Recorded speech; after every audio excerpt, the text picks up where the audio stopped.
بعض اوقات آپ کو خاموش ہونا پڑتا ہے کیونکہ آپ کے الفاظ یہ واضح نہیں کر پاتے کہ آپ کے اندر کیا چل رہا ہے۔ محبت ختم نہیں ہوتی، صرف بڑھتی ہے، یا تو سکون بن کر یا درد بن کر۔ کبھی ہم کسی کی اور کبھی نہ کبھی کوئی ہماری جگہ لے لیتا ہے، بس یہی زندگی کی اصل حقیقت ہے۔ اگر کسی شخص کو خود میں کوئی عیب نظر نہ آئے تو سمجھ لیں کہ اس کی جہالت اپنی انتہا سے بھی آگے نکل چکی ہے۔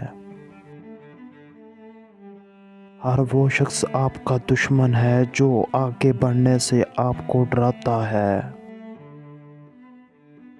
زندگی کا سارا کھیل تو وقت کے ہاتھ میں ہے، انسان تو بس اپنا کردار نبھاتا ہے۔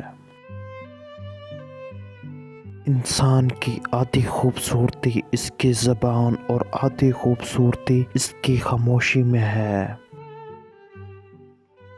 خوشیاں تب آتی ہے جب ہم اپنے ہنر کو کسی بامعنی مقصد کے لیے استعمال کرتے ہیں۔ وہ حاصل تو کر لیتے ہیں مگر قدر نہیں کرتے۔ بہت انمول ہوتے ہیں جو آپ کے کہنے پر بھی آپ کو چھوڑ کر نہیں جاتے۔